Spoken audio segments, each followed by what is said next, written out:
le damos la bienvenida al doctor Hugo Andrés Ludgar. Gracias y bienvenidos a todos, bienvenido usted al Colegio de Abogados de Quilmes. Les paso con el disertante, gracias. Bueno, doctor. Muchas gracias, Mara, muchas gracias al Colegio de Abogados de Quilmes. ¿Sí me escuchan? ¿Se me escucha bien? Perfecto. Bueno, porque hoy me decía que tenía algunos problemas de conexión, cualquier cosa me hacen señas, o me escriben por el chat y vemos si reinicio o vaya a saber qué puede acontecer, o de última cancelo la imagen, que no se perderían mucho. Bueno, muchas gracias Mara, Gilda, a todos los chicos del Colegio de Abogados de Quilmes. Y bueno, vamos a adentrarnos ya en relación a este tema. Es un tema que está bastante en boga en relación a esta nueva acordada. Sin embargo, como vamos a analizarlo a través de este espacio, voy a tratar de acotarlo no más de 1 hora y media para que no se aburran, y obviamente está comprobado que más de 40 minutos, 1 hora, la atención empieza a decaer, así que voy a intentar, en el marco de lo posado, tengo una tendencia a no serlo, y sobre todo cuando hay público cautivo trato de restablecer los derechos de falta de atención en mi infancia. Entonces, tengo una tendencia a no parar de hablar, pero prometo que voy a ser lo más breve posible e ir de lleno a esta acordada con su antecedente, pero para eso hay que tener algunas nociones previas, porque si nosotros iniciamos la acordada, o el acuerdo de la Corte, que está ahí en la carátula, 4099, de manera pelada, no nos va a decir mucho más que cierto palabrerío, salvo para aquellos que estén muy inmiscuidos en los estatutos propios de las personas vulnerables a las cuales toca, que ahora vamos a verlo. Cualquier cosa, como decían tanto Mara como Gilda, me interrumpen, me hacen preguntas en el chat, no hay problema. Si veo que capaz es algo muy grande o que se puede, o genera mucho, lo pasamos para el final, cosa de poder terminar la exposición y después nos quedamos charlando y compartiendo experiencias sin ningún tipo de problema. Bien, para tratar este tema, lo primero que tenemos que ver, a ver si me deja acá, ahí está, una suerte de introducción minúscula. Aquí, si alguno estuvo ayer en la charla, empezamos un curso en el Instituto de Estudios Judiciales de la Corte, en realidad lo arrancamos en marzo con una introducción y sobre todo con el tema de retractación y desistimiento de las personas vulnerables después de denunciar, y lo seguimos ahora con 3 clases que hacen a competencia, medidas e incumplimiento de las medidas. Ayer dimos la primera clase, quienes estuvieron ayer sepan disculpar porque va a dejar de lado algunas cosas de las que vimos ayer, y vamos a ahondar un poco más en la acordada. Perdonen los que estuvieron ayer, pero bueno, toca el tema, voy a ahondar menos en lo que es la competencia en sí, y más en la acordada, pero van a haber algunas cuestiones que se repiten. Que se trata de un proceso urgente, el proceso de protección contra la violencia familiar, diverso del proceso de protección de violencia contra la mujer, aunque tiene algunas cuestiones o algunos puntos de contacto, pero es necesario saber diferenciar. Muchas veces se toca, y de hecho en el acuerdo anterior había una confusión, lo vamos a ver, por el cual quedaba excluida toda víctima fuera de lo que era la mujer, y pasan muchas provincias también al momento de legislar, que toman la 26485, y hay otros cuerpos vulnerables que, obviamente por analogías, por distintas leyes que vamos a ir viendo, yo puedo llegar hablando de que tiene que salir un acuerdo en 2019 y ahora en 2023 sobre cosas que yo entiendo que ya están legisladas, que no agrega nada nuevo en principio, pero es necesario un refuerzo del cimero tribunal, como diciendo, che, hagan esto, esto otro. Entonces vos nimio el hecho de que sea necesario legislar, disertar, estudiar con precisión. Nosotros, y yo me voy a enfocar principalmente en lo que es el proceso de protección contra la violencia familiar. Ahí entra, obviamente, el proceso de protección. Bueno, listo, Iván, gracias. Sí, ahí está, stop video. Perfecto, ahí estoy más lindo ahí. Bueno, hablamos de que me voy a enfocar desde lo que es el proceso de protección contra la violencia familiar. ¿Qué va a quedar afuera? Va a quedar afuera lo que es violencia contra la mujer fuera del ámbito doméstico. ¿Eso quiere decir que no es importante? No, es importante, pero bueno, desde el marco teórico que uno adopta, prefiero ahondar en esto que creo que es, de acuerdo a las estadísticas oficiales y extraoficiales, en donde más acontece la violencia, ¿no? Y esto le da el carácter de paradójica a la violencia familiar, en el sentido de que justamente uno recibe, y por eso a veces es tan difícil de salir, de quien más espera contención y afecto, en un sentido muy amplio de familia, en eso la ley está muy piola para evitar que a través de un sentido acotado de familia se corte la jurisdicción, da un sentido muy amplio a todas las leyes de todo el país. Porque justamente de quienes uno espera sentir más protección y contención es de quien recibe este acto, que es disvalioso, naturalmente, previo a cualquier consideración jurídica. Muy bien, el proceso de protección contra la violencia familiar es un proceso especialísimo, a su vez es especialísimo, es un proceso propio de su género. Y si utilizamos una clasificación neoclásica del derecho procesal, es un proceso urgente. Es especialísimo y es sencillo. Iceberg, o con el hielo flotante, lo que trato de marcar es un poco como operadores, sea como Ministerio Público al que yo pertenezco, como Poder Jurisdiccional y como letrados, nos enfrentamos cuando vemos violencia familiar. A mí, por ejemplo, esto es una cuestión, perdón la autorreferencia, pero cuando entran chicos, cuando tomo practicantes con expectativas de nombramiento para evaluarlos, lo primero que les doy es violencia familiar. Y porque parece que es un trámite sonso, es decir, acá está la simple del bloque de hielo con los pingüinitos que están ahí, tranquilos, dicen chao. Veo la parte de arriba, si yo, esto lo veo un procesalista, un Carneluti, obviamente en esa época, ¿no? Y mira, en unos pocos artículos yo veo que los pasos procesales son denuncia, una resolución liminar con un plan de contingencia, unas entrevistas de inmediación, si es que están, técnicas, un seguimiento y una suerte de resolución mejoradora o perfeccionadora. Hasta ahí, esto puede ser no lineal, pueden alterarse estos pasos, da una simpleza muy grande. Sin embargo, si me adentro con las consecuencias que yo contrae de meterme en el agua de un conflicto y un sustrato fáctico y científico muchísimo más grande que lo que son esos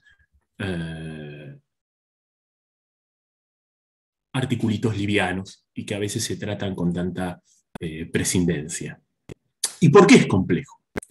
Primero, porque es necesario un conocimiento especializado.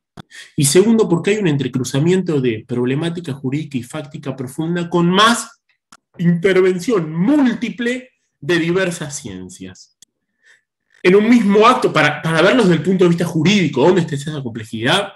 En un mismo acto yo puedo tener medidas ultra disímiles desde una teoría clásica del derecho de familia procesal, pero concomitante, una restricción, alimentos provisorios, intervención de organismos administrativos, ya sea en pos de la mujer o en pos de los chicos. Lamentablemente, pese a que las convenciones con rango constitucional lo prevén para personas mayores, que ahora es constitucional la Convención Interamericana, y para personas con discapacidad, todavía no existen, por lo menos en mi departamento judicial no están, y donde he constatado en las cercanías tampoco, aquello que constitucionalmente se impone. Pero bueno, también puede haber guardas, comunicación, embargos. ¿En qué marco? Siempre que tengan una relación íntima con el facto, el hecho violento que genera la apertura procesal. Obviamente los límites van a estar dados por la prudencia y la razonabilidad. Sigamos. Frente a esta situación, frente a lo que es la violencia en sí, se presenta como lógica la urgencia de este tipo de proceso. Por eso es un proceso urgente. Es decir, y sobre todo cuando hay afecto. La violencia mezclada con el afecto es un cóctel explosivo, ¿no? Ese adagio popular de poco soporte científico, pero constatable empíricamente a quienes trabajamos en el derecho de familia, de que entre el afecto y la violencia hay una relación inversamente entre el amor y el odio hay un solo paso, etc. Entonces, en cuestiones de familia, en donde el sistema comunicacional recurre a la violencia como método para resolver sus conflictos o para comunicarse, la urgencia es alta. ¿Por qué? Porque hay un riesgo alto, hay un riesgo propio de la situación de violencia y a un riesgo de vida. No todos, hay matices, hay grises. Y el conocimiento de eso me lo va a dar la experiencia, admitiendo las limitaciones de nuestra ciencia, que es el derecho, y con la ayuda de la multidisciplina o la interdisciplina. Hay sujetos pasivos y a veces activos, vulnerables, y ahí es bastante complejo. Y obviamente la disfuncionalidad relacional, no le quito importancia, ¿no? Pero no en un club, entre dos personas que se miran mal en una hora que hacen gimnasia, o entre laboral, que no deja de ser compleja. Pero si hablamos, no por algo se habla del estrato social o de la célula básica, lo que es la familia, en esa unidad primigenia de sociabilización que tiene el ser humano. Si hay una disfuncionalidad relacional en los afectos primarios, el riesgo es alto. Con lo que la urgencia va a estar definido esencialmente por la urgencia temporal frente al riesgo fáctico. Y esto me va a dar algunos caracteres o puntos que me indican qué tiene que ver con este procedimiento. Ustedes dirán, ¿qué corno tiene que ver esto con la acordada? Bueno, es íntimamente relacionado. Se entrecorta bastante. Bueno, ¿quieren que reinicie la conexión? Eso es lo que me digan ustedes. Ahí me dice María Paula y María Fernanda que se corta. Y se pierde lo que estoy hablando, salgo, vuelvo a entrar, como, pero se entiende. Bueno, listo. Si no se entiende algo, no se entiende. Bien. Chicas, si no se entiende algo y chicos, me frenan. Bien, dale, listo, gracias. Perfecto. Me había puesto re nervioso. Gracias, Gilda, Sabrina, que recuperaron mi integridad neuropsicológica. Bueno, dale, sigo. Bien. Viene ahí Iván, ya es la segunda que pones entiende, te banco a full. Bueno, entonces, si estuviera en Quilmes o donde estés, vamos a tomar una cerveza después de esto. Va a estar definido esencialmente por la urgencia temporal frente al riesgo fáctico, lo que hablamos recién. Y acá, esto atención, pero de la cuestión de los hechos. Esto quiere decir que yo no tengo que, ayer me preguntaba Maximiliano, no sé si estará hoy acá, me decía, bueno, Hugo, entonces, ¿para qué los equipos interdisciplinarios después? No, a ver, de entrada a mí me llega, no sé cómo será en Quilmes, pero por ejemplo, en Mar del Plata, en los departamentos en los cuales he trabajado, tengo contactos, amigos, más que contactos, llega la denuncia en formato policial, a veces, lamentablemente, si no está especializado el agente, en una redacción pobre. Y frente a eso, si yo tengo una cuestión de urgencia en la cual no afecto de manera profunda derechos de terceros, no voy a adentrarme en ese momento en la profundización del conocimiento. Voy a tratar de ver si existe alguna medida que pueda solventar ese riesgo increscendo, si es que existe, pero a la vez voy a determinar distintas medidas para ir sí conociendo un poco más del sustrato. El principio dispositivo, esto para el derecho procesal clásico, y la bilateralización están disminuidos de manera abrupta o ausentes. Esto de la bilateralización, si bien es algo del civil, también en el penal. Es decir, el orden público, si bien es de orden público por la ley 26.485, la ley de colectivos vulnerables, ojo, porque esta publicidad no implica una intervención frente a una medida dada la urgencia de la Fiscalía. Ustedes me dicen la Fiscalía Civil y de la Fiscalía Penal. Ustedes me dicen, bueno, ¿qué tiene que ver?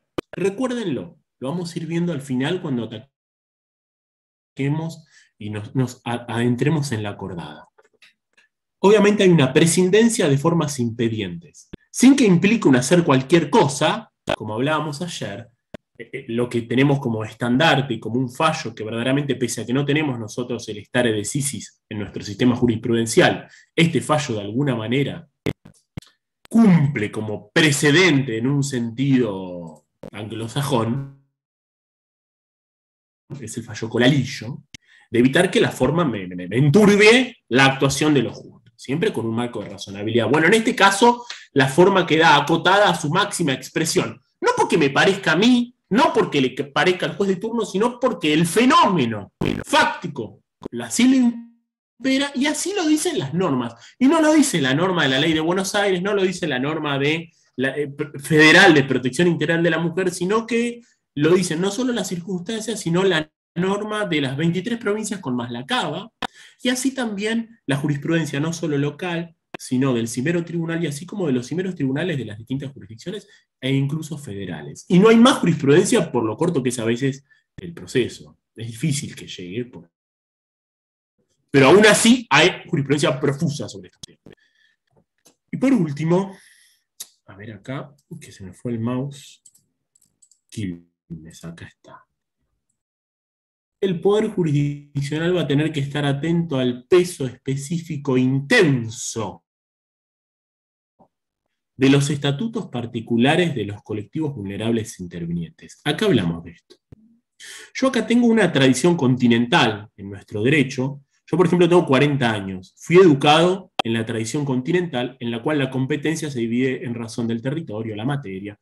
Y el que hace determinada materia se encierra en su compartimiento estanco, para perder todo el buque, yo tengo las exclusas que cierro y no pasa nada, y de esa manera no pierdo todo, y parecería ser que las ramas son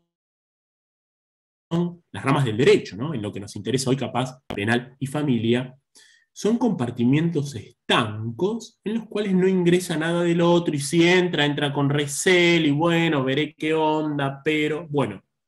A partir de 1990, y cada vez con mayor profundidad, y ahora lo vamos a ver, se empezaron a regular más que en atención a las materias, en atención a cierto tipo de personas que se entendía que socialmente tenían una predisposición al perjuicio. Esto ya se entendía en la época de Vélez también. Ese término que hoy capaz suena peyorativo, como el asesor de incapaces, en su momento fue muy valorado, y de hecho venía del derecho indiano, el incapaz es el que no puede manejarse por sí jurídicamente, ¿no? Hoy en día esto ha sido ayornado y ha sido profundizado con el concepto de vulnerable. Vulnerable viene vulnus habilis. Habilis es la posibilidad de habilidad. Vulnus, daño. ¿Quiere decir que todas las personas que son vulnerables van a ser dañadas? No, pero hay un componente sociológico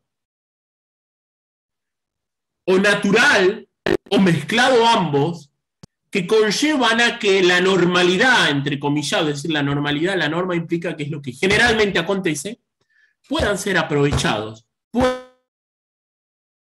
ser dañados con una mayor probabilidad que otras personas que no están en este colectivo. ¿Y quiénes son? Bueno, ahora vamos a ver.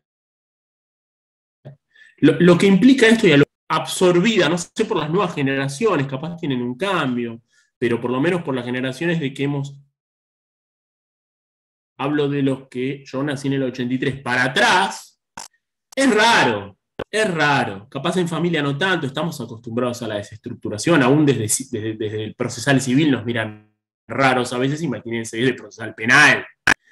Pero ya estamos acostumbrados a esto de que estos estatutos van a atravesar de manera vehemente estas compuertas, estas exclusas, y deben necesariamente meterse y ser atendidos por cualquiera de estos compartimientos estancos, con independencia del color o de la regulación procesal local que tengan. Estos estatutos tienen raigambre constitucional y vienen a atravesar y de alguna manera a establecer estándares compartidos en las exclusas que sea. Repito, vienen a atravesar y a establecer estándares comunes, sea la exclusa que sea, y jurídicamente, de acuerdo al orden de la norma positiva, no es oponible, no solo por el artículo 75, inciso 12, sino por otros juegos de normas que quizás nos lleve más tiempo interpretarlo.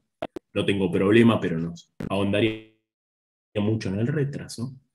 Nos lleva a que es inoponible el hecho de decir, no, yo me rijo por este código de procedimiento, artículo 75, inciso 12, de acuerdo a mi jurisdicción local, no me vengas con esta cosa loca que propia de los que hacen familia. No es una cosa loca de los que hacen familia, es algo que trasciende incluso al derecho de familia.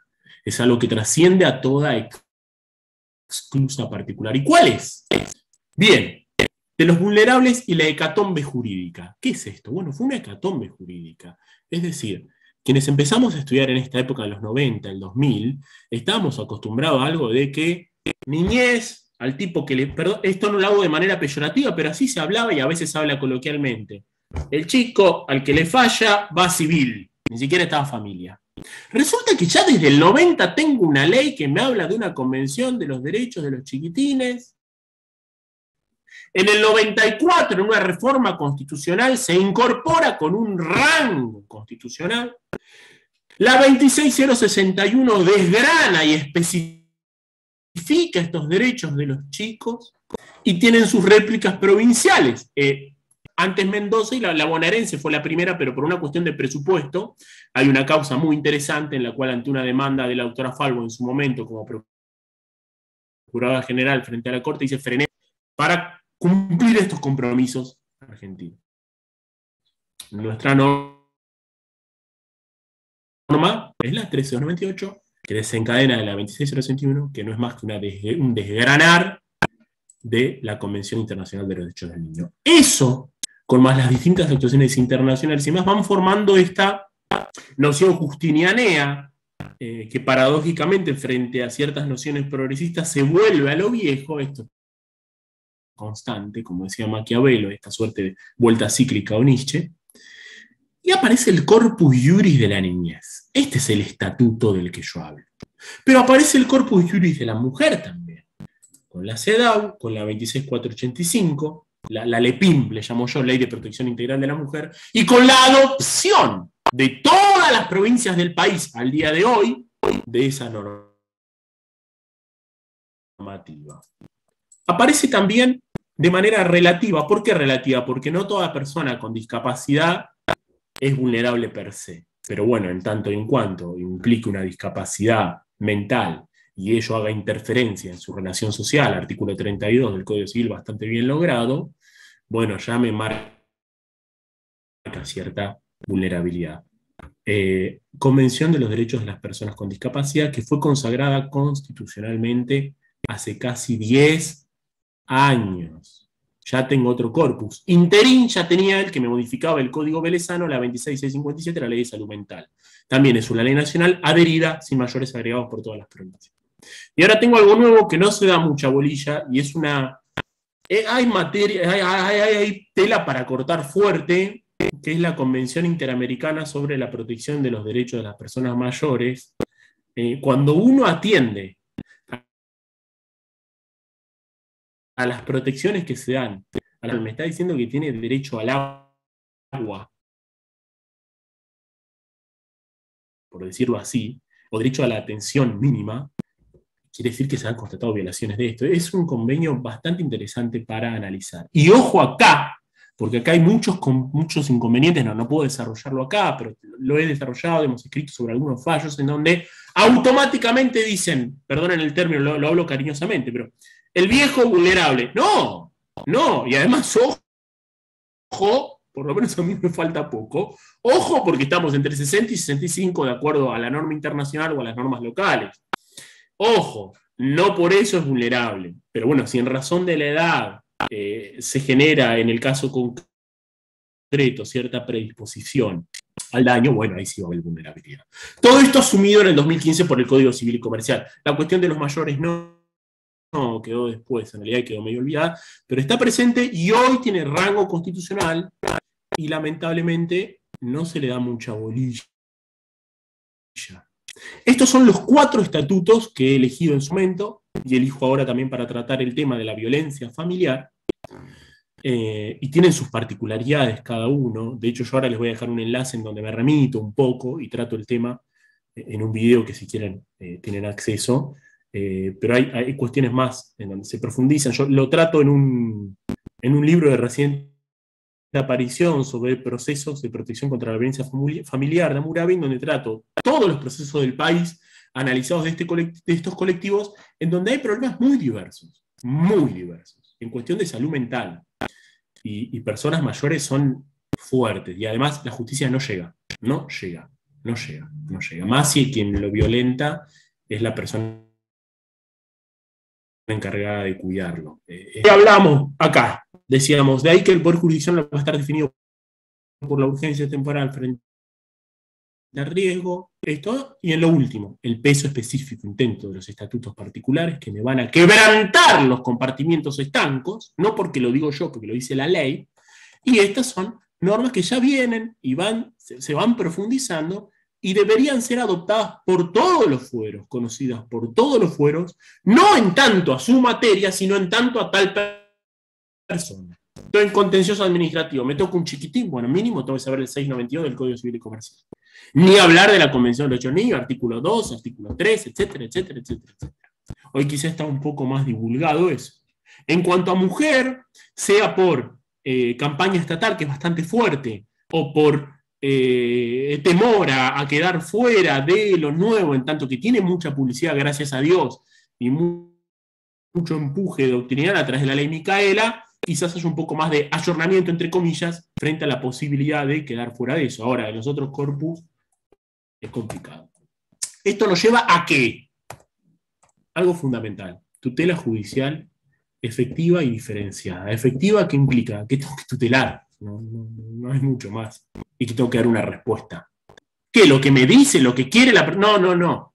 Pero tengo que dar una respuesta que sea efectiva. Tengo que conocer el sustrato, sentarme, entenderlo, comprenderlo, ayudarme con otras ciencias, perdonen el término, darle pelota y atenderlo de manera diferenciada. ¿Cómo?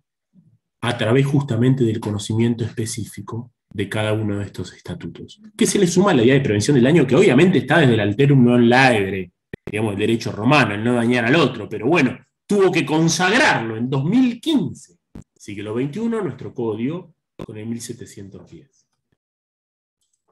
Bien. A ver. Caracteres rápido, pero acá me quiero quedar con esto, y recuérdenlo para lo que vamos a ver después. En el proceso de protección contra la violencia familiar, no se busca la imputación penal del posible autor. No me interesa cuando voy a adoptar una medida de protección. Más allá de su posible utilidad probatoria muy relativa y a posteriori de algún informe y demás, pero que en los hechos vemos que a lo sumo puede llegar obviamente a completar una prueba, pero no va a definirme eso un informe socioambiental de lo que es la cuestión familiar. Sí, quizás me delate alguna cuestión que me lleve a hacer una denuncia en el foro penal. Pero ojo, en nuestra provincia, en algunas muy pocas, Santa Cruz por ejemplo, en nuestra provincia no se busca la imputación penal. Ustedes me dicen, bueno, es obvio. Sí, es obvio para los que estamos en el tema de familia. No se busca la culpabilidad civil. En Cava a veces sí se logra declarar es culpable de haber, bla, bla, bla, lo que lleva a un proceso distinto al que nosotros analizamos y tenemos en nuestra provincia, y que creo que como proceso urgente de cautela y preventivo es la mejor opción que tenemos. No se busca la culpabilidad civil. No me interesa. A mí me interesa que no se maten. A mí me interesa pacificar la familia. Me interesa coadyuvar y después ir a las acciones de fondo si se quiere. Pero evitar eso que se está desarrollando. No se trata de resolver toda la conflictiva familiar. No, bueno, pero es un tema de derecho de familia, que vayan los juzgados de familia porque ellos van a... No. En procesos de protección contra la violencia familiar es poner un costo al problema grave que se está dando, y después se verá, sí, en familia, después se verá, contencioso o en daños. Pero, ojo, la idea es frenar la violencia y prevenirla a futuro. No es un proceso de conocimiento, en el sentido clásico civil, no se busca la certeza judicial en tal profundidad del proceso de conocimiento. Esto quiere decir, bueno, entonces vas a adoptar medidas a tontas y a locas de acuerdo a lo que te pidan. No, pero mi conocimiento va a ser de tratar de ver cómo es funcionalmente desde la teoría de los sistemas, la familia, cómo se desenvuelve, cómo es ese recurso de violencia, sin que no pueda decir que jodido este tipo, jodido esta mina, mira este pibe, lo que sea, pero jurídicamente Mi único conocimiento va a ser a través del equipo multidisciplinario o interdisciplinario y decir, bueno, pasa esto, y esto genera posibles daños o daños, frenémoslo, ¿cómo hacemos? Puede no haber partes. Esto es fundamental. Seamos conscientes, acá estoy viendo lo que dice María José. Bueno, sí, obvio. Bueno, tal cual, Viviana. Ahora lo vamos a charlar, si quieren. A mí no me gusta, como estoy dentro del Ministerio Público, particularizar y hablar mal de colegas, pero sí. Un llamado telefónico de un asistente social no es un informe del artículo 8, porque para eso llamo yo. Está bien, capaz el asistente social o el psicólogo va a tener un poco más de entendimiento al escuchar la voz en el teléfono, no sé hasta qué punto. Obvio, sí.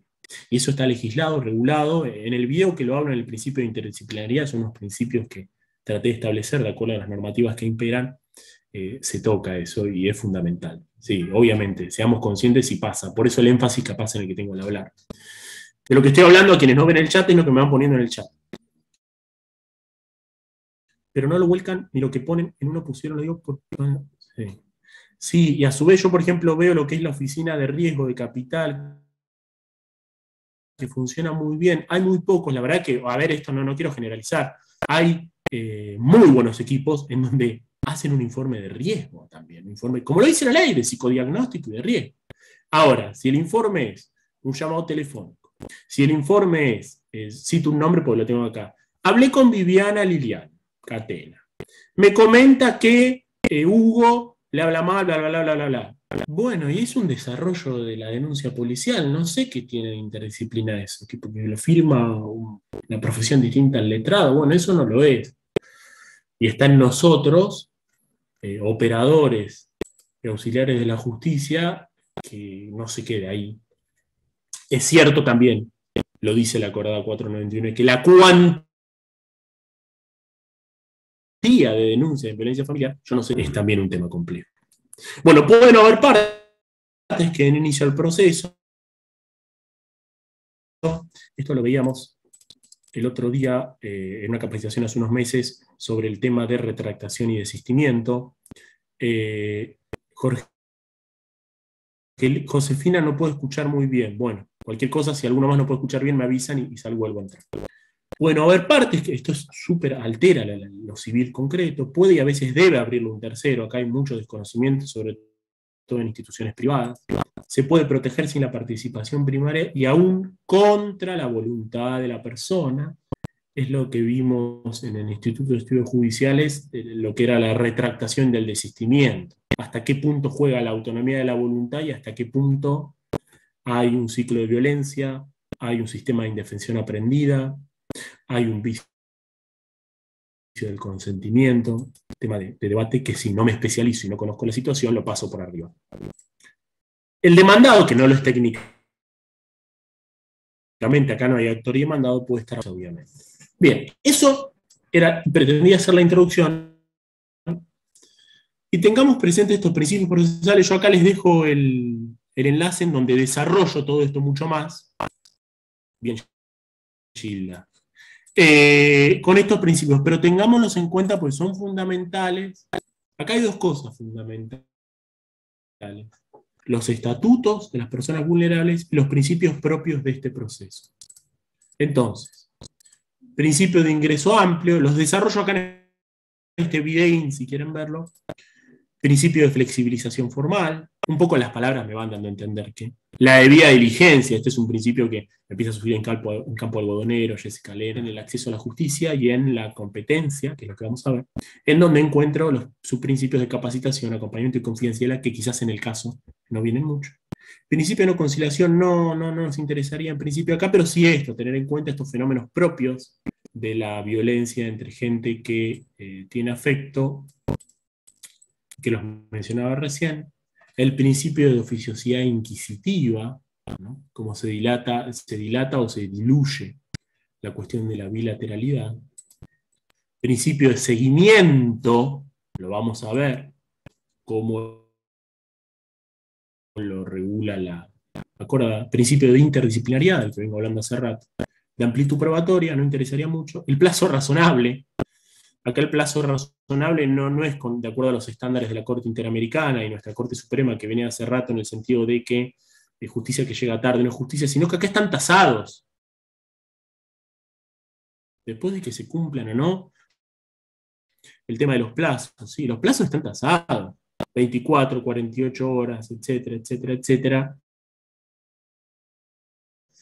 Si yo demoro, a ver, si están tasados, no es porque el legislador sea caprichoso en este caso particular, sino porque el riesgo es tan grande que si yo digo, no entiendo el tema, que pase a la juez tal, que pase acá, que pase acá, que pase acá, y bueno, la cuestión se complica.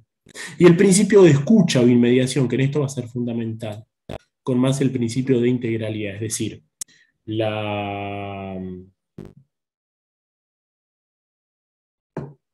resolución que ataque primigeniamente y postreramente el problema, va a tener que intentar ser integral. No es una sola restricción, no. Trato de abarcar todos los temas. Están los chicos solos, están bajo guarda. Hay violencia económica. ¿Qué pasó acá? El tipo tiene armas, pertenece a una fuerza policial. Tengo que abarcar toda la situación. Y para eso necesito un conocimiento de campo e interdisciplinario. Sí, quédense tranquilos que yo les comparto este material y queda este link, pueden ver los videos también, lo que vimos el otro día. Yo después le paso todo a Mara y a Gilda. Bien, vamos ahora al tema propiamente dicho. Competencia y fuero penal. No me meto en razón del territorio, que ayer lo veíamos porque no nos interesa. Esperen que achico el chat que me está tapando. Ahí está. Competencia en razón de la materia. Recordemos en lo que insistí de manera vehemente sobre las exclusas y los estatutos. Yo acá tengo una norma de fondo, artículo 706 del Código, una norma de fondo, no ignorando el 75 inciso 12 de la Constitución, sino diciendo esto requiere de la Corte y que tiene que ser tocado por nosotros. En principio, las materias que hagan a las familias deben ser atendidas por jueces especializados y contar con apoyo multidisciplinario. En distintas provincias, y esto es lo que sigue la nuestra, juzgados de familia, hay juzgados especializados, todavía nosotros no teníamos, había una apuesta piloto en su momento en La Plata, juzgados de urgencias y demás, todavía no se ha establecido. En algunos países como España hay juzgados que de manera interesante contemplan los dos aspectos de este problema que creo que son los fueros que más se tocan, que es penal, la fuerza del derecho, la última ratio, y familia, y dándole facultades a quien mejor entiende, que es el juez de familia, el especializado, ciertas facultades penales. Es lo que en nuestro derecho penal se llamaría correccional. Entiendo que desde cierto abolicionismo o minimalismo penal quizás eso se vea como extraño. Por mi parte entiendo que no y podría justificarlo, pero bueno, es materia de otro costal. Por nuestra parte provincial tenemos juzgado de familia, pero lo que hablábamos ayer, por cuestiones de distancia, puede recaer en una justicia de paz. Y que si bien, y conozco, justicia de paz que le ponen con todo, no es la misma especialidad que la que puede tener la provincia. Ahí ayer me comentaban acá en General Alvarado, acá cerca en Miramar, que ya tienen un equipo técnico, lo cual ahí ya dice, bueno, ya es otra cosa. Pero en caso de no tenerlo, se complica. Esta es la realidad en lo que hacen razón a la materia, a la violencia familiar de nuestra provincia. Ahora, esto no es una cláusula pétrea, hay atenuaciones a este principio. El primero, la vía de ingreso múltiple y aún en juzgados o órganos incompetentes. La primera que lo sancionó fue la LEPIM, la ley 26485, en el artículo 21, que prevé expresamente, bueno, vías de ingreso múltiple. Esto que estábamos hablando son atenuaciones del principio de competencia que me dice, en principio tiene que actuar el juez del domicilio de la víctima, 6 de la 12.569 en nuestra provincia, y a su vez hay una atenuación, digamos, a esto de que es el domicilio, y sobre todo la materia, porque decía juzgado especializado del Código Civil y Comercial, y nuestra ley particular, así como el Código Procesal Civil y Comercial de la provincia, dicen que tienen que intervenir un juzgado de familia. Ahora bien, primero, en materia de mujeres, la LEPIM en el artículo 21 dice que la presentación de la denuncia por violencia contra las mujeres podrá efectuarse ante, fíjense esto, ¿no? Cualquier juez o jueza de cualquier fuero, y la que a veces se nos olvidan, la que más quiero es la tutelar, en forma oral o escrita.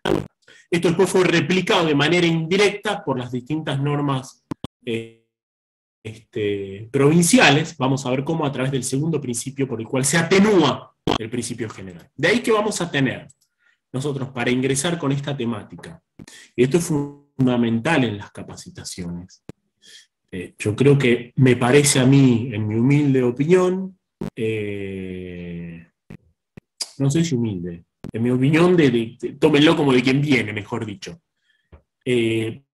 Me parece que capacitaciones, por ejemplo, en el marco de la ley Micaela, de cuestiones de procedimiento, creo que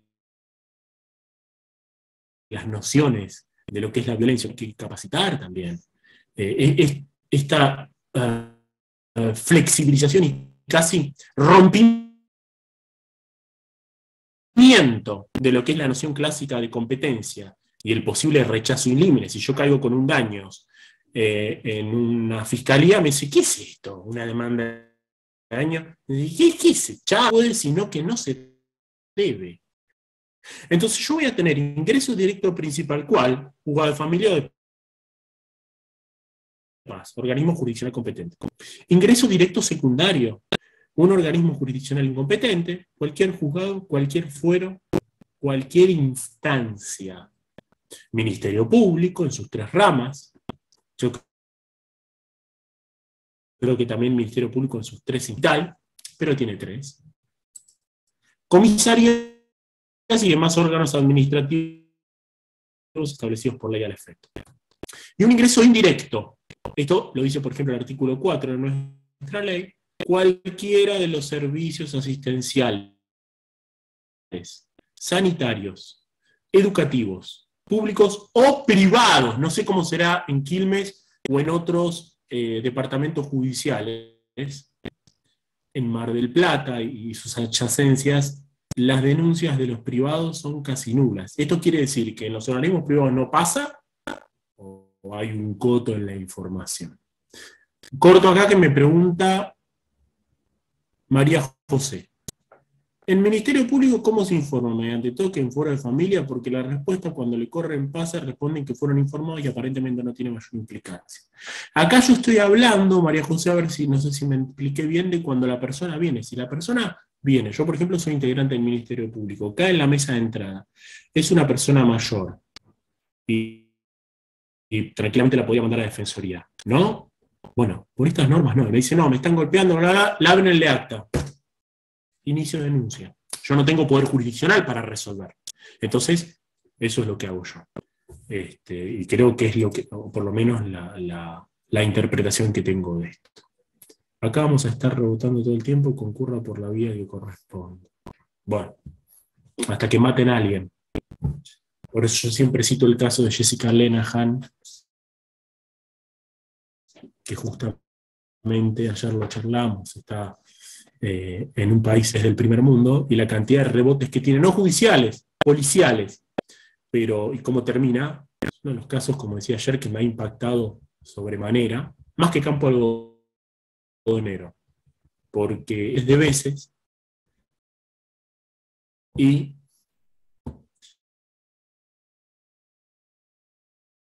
bien, ¿y no pasa o esperan a que se muera el viejo? A esto no te lo entendí, Viviana. Después, si querés, de última, cuando terminamos, me comentan. Bien, estas son las atenuaciones del principio general que me dice el juzgado del territorio del domicilio de la víctima con más familia, pero ojo, si cae en un lugar que no corresponde, en principio lo legisló mujer, pero después la 12.569 de nuestra provincia lo trae, en el 6 también, a través del principio que vamos a ver ahora, o de la atenuación del principio general o clásico que vamos a ver ahora, no puede desentenderse. El problema, ¿dónde va a estar? Yo les decía recién, me cae a mí, yo no tengo poder jurisdiccional. Pero bueno, de acuerdo, si bien no tengo representación, artículo 16 y concordantes de la Ley de Protección de Violencia contra la Mujer y 80.000 normas más, de acuerdo al colectivo que sea, yo hago la denuncia como si fuera un incapaz, pero porque soy funcionario público, ¡pum! Y la traslado al Poder Jurisdiccional. Y me cae esto del 21 o la modificación que han hecho las distintas provincias, que no solo se extiende a la mujer, gracias a Dios se extiende a los distintos colectivos. Y ahí viene el tema. Yo la recibo, estoy obligado, bien, en el mejor de los casos, no la reboto. ¿Me aboco al tema o la mando a los de familia? Y ahí viene el tema, y va a venir el tema de la acordada. El principio cautelar preventivo, que le llamo yo, primero surge del 196 de nuestro Código Procesal, y que además he tomado el de Nación, que dice, en medidas cautelares, ¿no? Aún el juez incompetente, no por menospreciar lo económico, pero si en cuestiones de embargo, de inhibición, se dice que aún el juez incompetente puede dictar una medida cautelar, ¿qué onda en cuestiones de riesgo personal? A su vez, le sumamos el principio preventivo del 1710, que no es principio, es mandato, y que, si bien algunos sostienen que por la ubicación que tiene en el código no le correspondería al Estado, yo en esto les comentaba que tengo una argumentación que entiendo por qué le corresponde al Estado también este principio, no le corresponde el régimen resarcitorio al Estado, porque tiene su régimen resarcitorio particular en la disciplina contenciosa administrativa. Pero este principio cautelar preventivo sería irrisorio que yo se lo exija a los particulares, y el conglomerado de particulares en su representación legislativa, ejecutiva o judicial, no tengo un mandato de prevenir y evitar el daño. Toda persona, incorporo yo a la persona pública, si quieren, después me lo piden, les puedo mandar. Está en un tratado de daños en derecho de familia dirigido por Cuadri y Cayo Quintián. Si ustedes me recuerdan, yo les mando el escrito y la fundamentación. Evitar causar un daño con medidas razonables y también para disminuir el daño que se está produciendo. El artículo 22 de la LEPIM primero es la que termina modificando todas las normas de protección contra la violencia familiar. Aún en caso de incompetencia, dice, él o la juez interviniente podrá. O sea, él podrá ahí, me deja como disponer las medidas preventivas que estime pertinente. Lo sigue, después de eso, hay una reforma en la 12.569, nuestra ley de protección contra la violencia familiar, aún en caso de incompetencia, él o la juez interviniente podrá disponer medidas preventivas. Esta técnica legislativa prestada a confusión, porque yo puedo recibir como órgano jurisdictio, que puedo decir el derecho jurisdiccional, que tengo el poder de imperio, y digo, pará, dice podrá, si la conozco, o si me interesa, mando al juez competente. Yo estoy amparado de alguna manera por la literalidad de la ley, interpretada de manera enclenque. Ahora, esta técnica legislativa, por suerte, fue mejorada por San Juan, Neuquén y Santiago del Estero, diciendo deberá abocarse.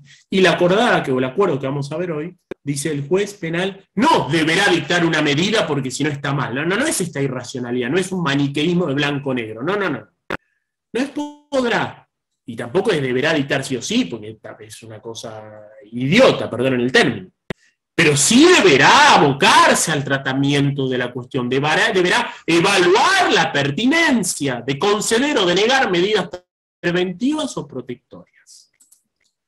Siempre esto va a estar actuado bajo el principio de razonabilidad, como flexibilizador, para darle pelota al caso, perdónenme el vocabulario, pero también como encausador o limitante. Acá tenemos un caso de La Plata, si bien es viejito, está piola porque dice, y enaltece lo que hizo el juez incompetente. De hecho, Santa Fe, por ejemplo, legisla entre juez interviniente y competente, previendo que uno que no tiene nada que ver con familia puede y debe intervenir. Y después ir al competente. Y acá la Cámara dice, bueno, en cuanto a la competencia, el juzgado que había prevenido protectoriamente se dijo que su actuación, le dice diligente, tendiente a dar una solución a la crisis generada, se hallaba circunscrita a dar una respuesta jurisdiccional en la emergencia. La que una vez superada y puesto los menores a resguardo y contención, se ve que hubo intervención. O se impuso una guarda cautelar o se mandó a niñez. El magistrado munido de la suficiente jurisdicción, en realidad acá de competencia o especialización sería la palabra, y garantizando el debido proceso a todas las partes involucradas en el mismo. En este orden de ideas, corresponde claro oficio a la incompetencia, esto que veníamos hablando. La máxima expresión de esta atenuación la da San Juan, como decíamos hoy. Fíjense que finales de persona, tiempo, lugar, y los hechos fueran de tal gravedad que requieran hacer cesar de forma inmediata sus efectos. Recordemos lo que rompí tanto tiempo al principio de la urgencia, el riesgo, el fenómeno particular. Será competente, no podré denunciar ante cualquiera, sino que será competente, no solo puede entrar la denuncia y ahí vemos qué hacemos. Puede entrar y vas a ser competente. Cualquier magistrado de cualquier fuero, aunque no fuera competente, por el grado, por la materia y por el turno. En un sentido similar, aunque no tan perfecto, Catamarca, Córdoba, Santa Fe, bastante parecidos, Tierra del Fuego, islas del Atlántico Sur con la Antártida. Bien. Teniendo en cuenta estos principios, nos vamos acercando a qué corno trata el acuerdo. Antes de esto, tengamos presente, además de la introducción que di, qué piensa la jurisprudencia y qué debemos pensar nosotros, con lo visto de acuerdo a los conflictos de competencia negativos. A mí los conflictos de competencia negativos en cualquier circunstancia, incluso interministerial, me dan escozor. Trato de solucionarlos y mis colegas también tratamos, aunque a veces no parezca, y nos insulten quizás con razón. A mí me da vergüenza, sobre todo si estás atrasado, porque el caudal es mucho mayor que la capacidad de respuesta por el poco personal, de acuerdo a la dependencia que sea. Resolvés justo sobre el límite. Y encima decís, no, interviene la otra. ¿Y dónde está la tutela? ¿Dónde está? ¿Dónde está? A mí me da vergüenza firmar esa cosa e intento evitarlo. Che, charlá con el otro, le digo a un secretario, charlate con el secre de la otra a ver si te lo toma. Va a tardar un poco más de tiempo, pero evitamos que vuelva al juzgado, que el juzgado mande, y pasaron 3 ejemplos, esta hipérbole que uso, y si no está muerta, está dañada ya de por sí, porque justicia que llega tarde no es justicia. ¿Eso quiere decir que hacemos todo? No, me deben haber punteado un montón de veces y con razón, pero sepan que a uno le preocupa. Por lo menos a mí me da vergüenza cuando me enrostran errores y pido disculpas profesionalmente. Uno no está exento, pero eso no tiene que ser excusa para decir, bueno, soy humano, me equivoco. Y tiene que estar uno constantemente urdido para evitar esto. Para mí es vergonzoso. El conflicto de competencia negativo conspira contra el acceso a la justicia. Conspira contra la tutela diferenciada. Hablamos de tutela efectiva y encima diferenciada, y estamos haciendo lo mismo que hacemos en otras cosas que son menos graves, contra el derecho a ser oído. Esto me pasa a veces con las chicas en penal, ¿no? Digo chicas porque es muy raro, a veces yo envalentono y felicito siempre a quienes se animan a denunciar, ¿no? A los chicos y chicas. Pero es muy raro que el varón, ahí también hay un tema a tratar, que el varón se anima a denunciar una situación de abuso, ¿no? Porque obviamente es tachado de que en su deber de ser el fuerte no pudo, se duda de su sexualidad, y un montón de componentes muy crueles a quienes somos varones que los hemos vivido en la infancia, ¿no? Es decir, me tocaron y demás. Pero las chicas, que es la mayoría que se animan gracias a la cuestión de educación sexual, un aspecto positivo es que muchas veces estoy charlando, ¿cómo se dio por denunciar? Tuvo una clase y se contó que esto estaba mal. Bien. Ahora, ¿qué pasa muchas veces? Me dicen, no en estos casos, pero me dicen, por ejemplo, cuando después vos me hablaste, me citaste, te entendí, porque me lo bajaste, sobre todo las adolescentes, ¿no? Que me animara a denunciar, veo en la tele el 144, me dijeron en el cole, me ayudaron del cole, me ayudó la jueza, bla, bla, bla, bla, y a los 2 años tengo al tipo viviendo en lo de mi abuela, por poner un caso, ¿no? Sin ser tan grave, en violencia lo mismo, denunciar, el 144, en la época de la pandemia hace señas, que por el video, la sororidad, el poder del Estado administrativo, está bla, bla, bla, bla, y cuando vas, te dicen recurra por la vía pertinente, o vaya, es una toma de pelo. Es una toma de pelo. Vaya a juzgado competente, todos son competentes. Contra el mandato preventivo, cuando viene, y victimizando secundariamente por dilaciones indebidas y trato deshumanizado. Porque no vaya a ser que encima yo voy a denunciar y le llegue una notificación o se entere el agresor, y mientras yo estoy, perdónenme el término, pero es real, es guarango, pero es criollo y creo que es válido, y mientras quedo en pelotas hasta que alguien resuelva, no solo soy revictimizado porque soy tratado como un rompeguindas, perdonen los términos de nuevo, pero me parece que es súper claro, del Estado, porque me hacen sentir así cuando me atienden mal, sino que encima se entera el agresor y capaz que la ligo de nuevo, y no voy a denunciar nunca más. Y ahí entra la cifra negra, ¿qué voy a ir a denunciar? Para que el ñoqui lo derive al otro ñoqui, y el ñoqui, y el ñoqui. No digo que todos sean así, y hay gente muy comprometida. Ayer justo citaba el caso de la jueza Rosa Frendi, aplicando esta acordada que ahora la vamos a ver. El daño que se genera es fuerte. Y todos estos principios que bla, bla, bla, bla, qué bueno porque baja del derecho natural, del sentido común, y bla, bla, y Z, la Y, la W, el Tribunal Interamericano, la Corte de acá, la Corte de allá, la Corte de acá, y en los hechos termina siendo letra muerta. Salta, acá veo el chat.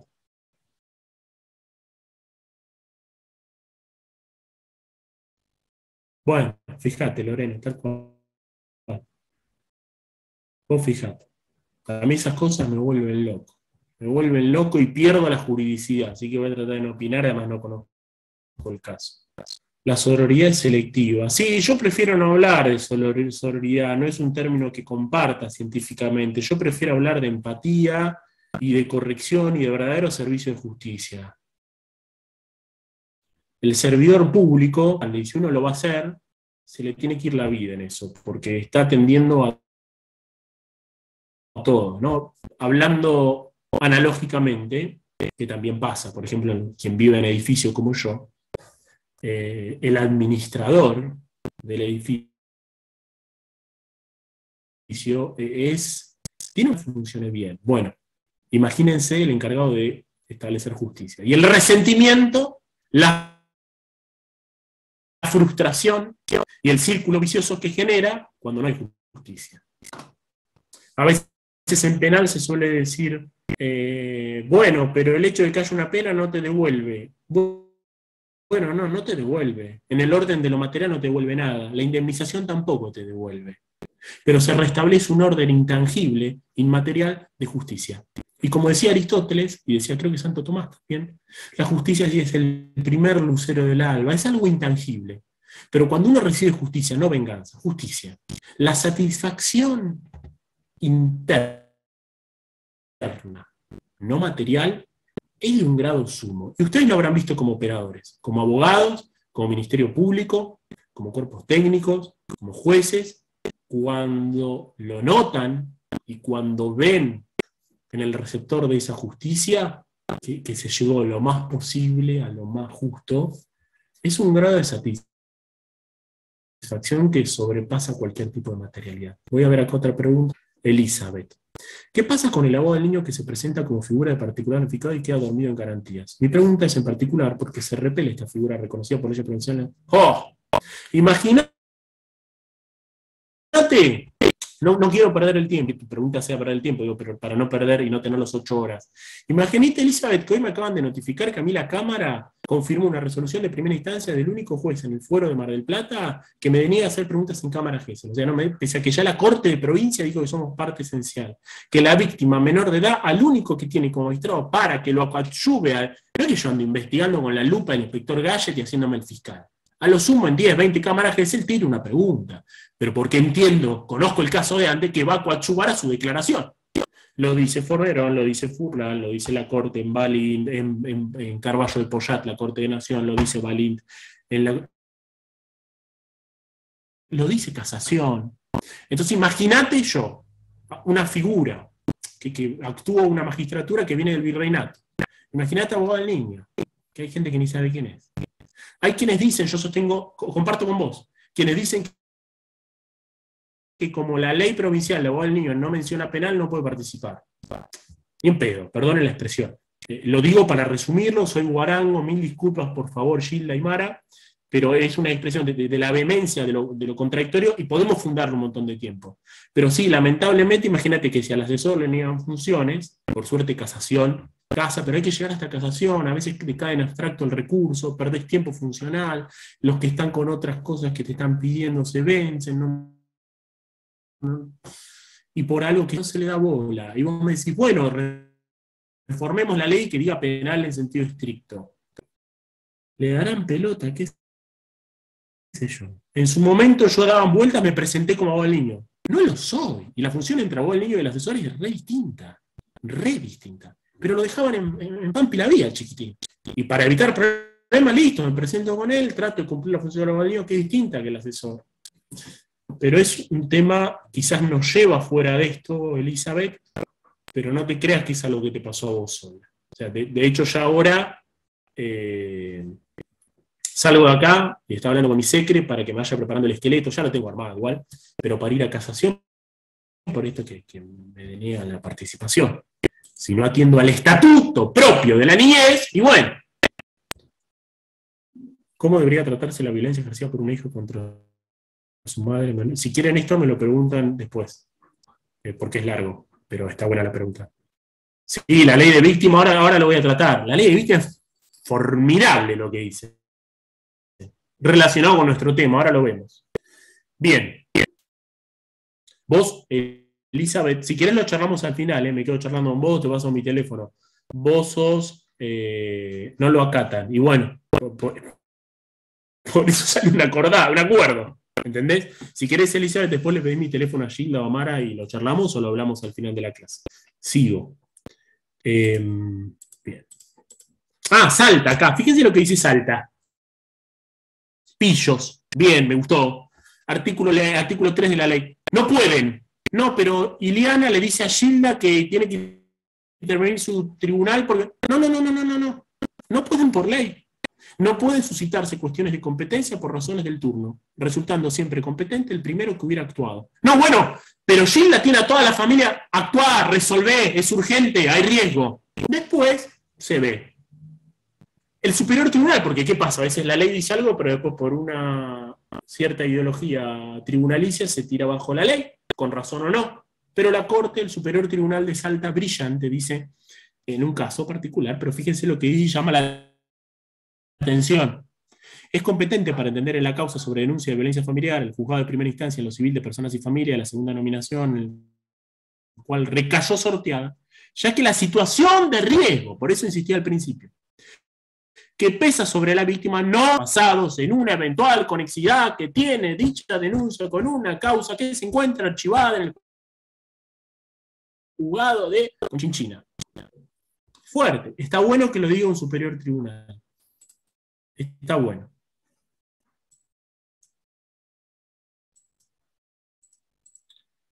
De producirse, ¿cuál es el criterio? Y acá ya pasamos al acuerdo. El criterio en Buenos Aires es, estos principios están consagrados. Amplitud de ingreso, vías múltiples, lo dicen todas las leyes. El principio cautelar preventivo, lo que pasa es que dice podrá. Y ahí viene esta nueva acordada del 8 de mayo que trata de modificarlo. ¿Cuál es el problema? El rango que tiene el acuerdo. Si se ignora una ley provincial, ¿qué se va a hacer con un acuerdo de la Corte? Sumado al de inmediación, ¿no? El principio de inmediación, tutela judicial efectiva diferenciada, esto se los dejo, véanlo, vamos directo a este tema. Interacción con el fuero penal. Ustedes dicen, estuviste hablando prácticamente una hora de algo que no tenía que ver con el título. Bueno, sí, ahora van a ver que sí tiene una íntima corrección, porque todo esto estuvimos en estos acuerdos.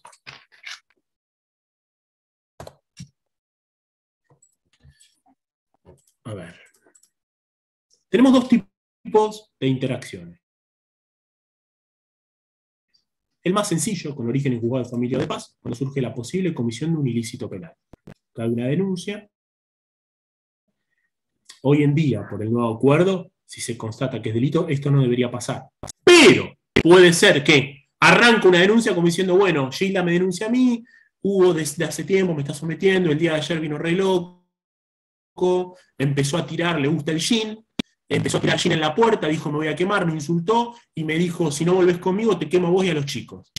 Esto, en la primera denuncia no, en la primera denuncia Gilda dice que la puteé, que la sigo al trabajo, restricción, es un excelente padre, dice, nada más. Después del informe de las audiencias de inmediación del artículo 11 surge esto. No, ayer vino re loco, tiene problemas con el chupi, con el alcohol, le echaron del laburo, bla, bla, bla, bla, bla. Vino, empezó a tirar alcohol, los voy a quemar a todos. Posible comisión de ilícito. Bueno, ahora vamos a ver qué es lo que regula el acuerdo. Y acá es el meollo de la cuestión. La exclusa o el compartimiento del fuero penal.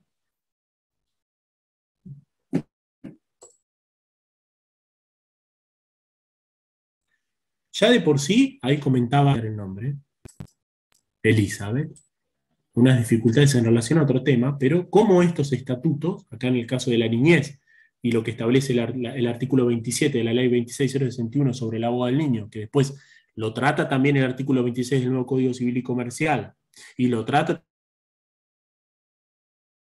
también la ley provincial de abogado del niño, me la confundo, pues pareció el número de adopción, y aún así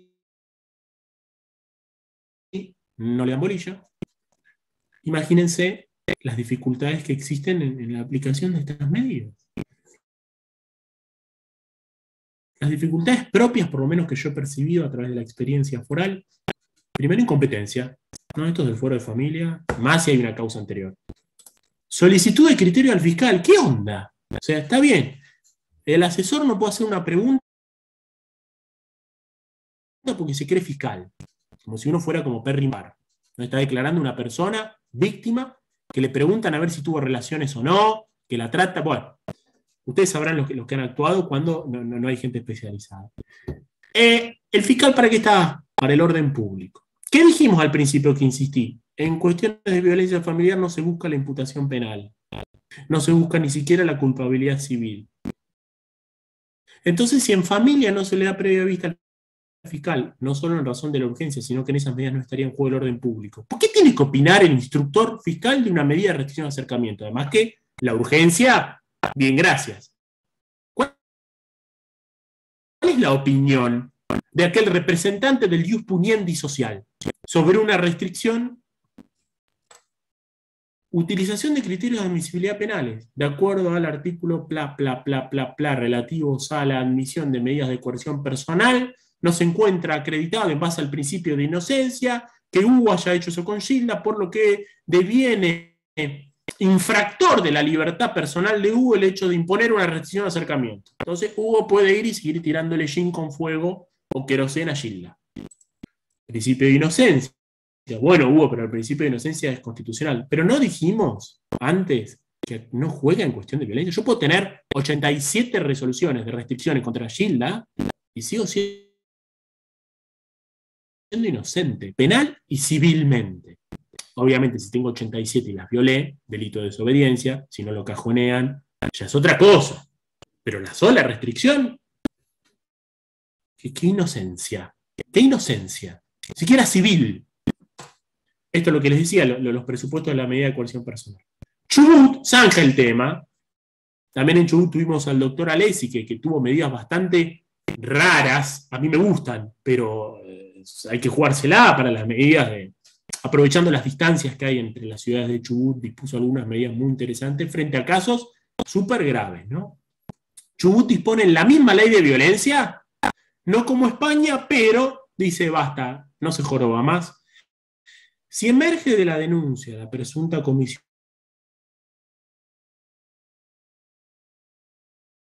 de un ilícito penal, sea intervención urgente al acercamiento de la víctima, directa o indirecta, en un radio inferior, le da a entender qué medidas puede pedir.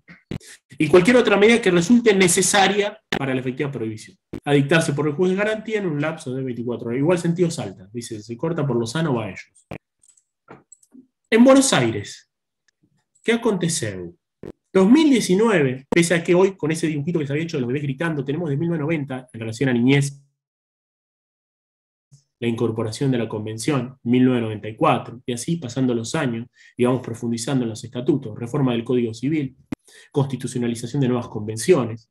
En 2019, previo a la pandemia, la Corte tuvo que sacar a través de la acordada 3964, establecer reglas de actuación y articulación, así se llaman, para la adopción de medidas urgentes en causas que abordan situaciones de violencia de género en el ámbito doméstico. Primer problema.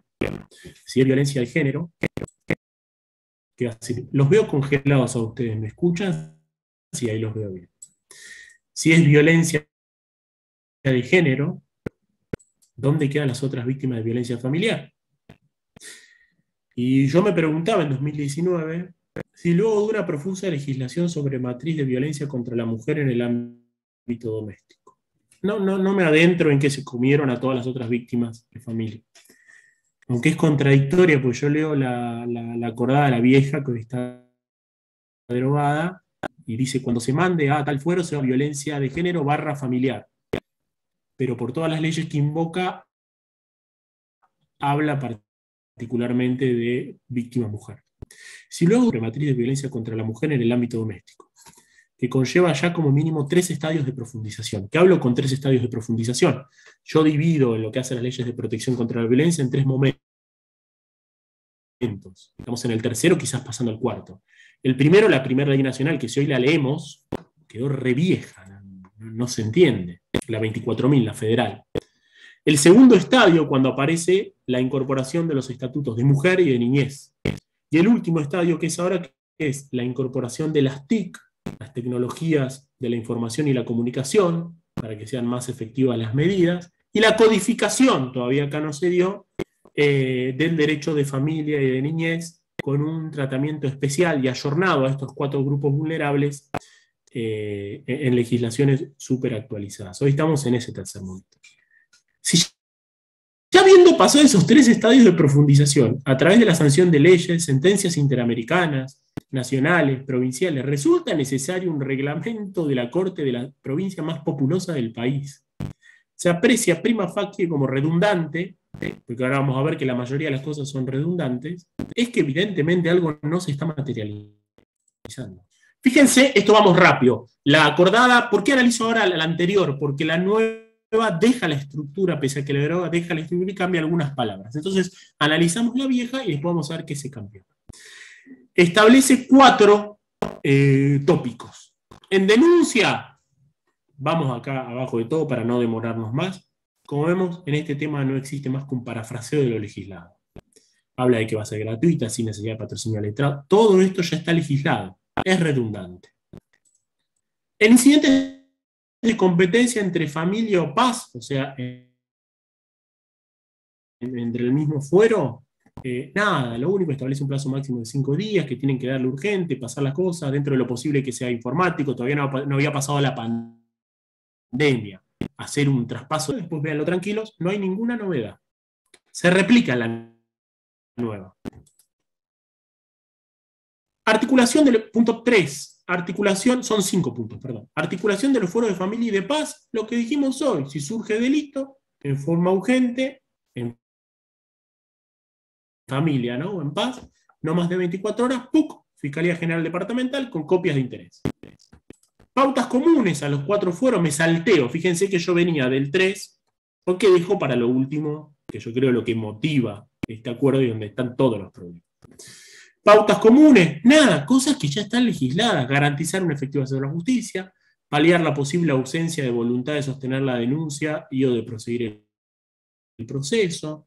Esto en la charla que les cito arriba, les pongo el hipervínculo, tratamos el tema del desistimiento y demás.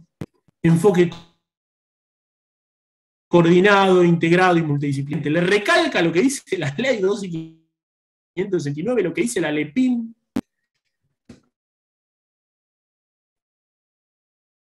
Lo recalca un acuerdo de corte. Cita las de niñez, evitando generar que la víctima deba transitar por ambos órganos. Penal y civil. O sea que gire como una calecita. Y acá viene el tema del meollo de la cuestión. Articulación de penal con familia. Fíjense lo que decía, no era ningún avance. no era ningún avance. Esta es la acordada que estuvo hasta el 7 de mayo vigente. Solamente decía que en caso de que llegue la cuestión de violencia, si había un delito, la comisaría mandaba a los dos lados, se bifurcaba.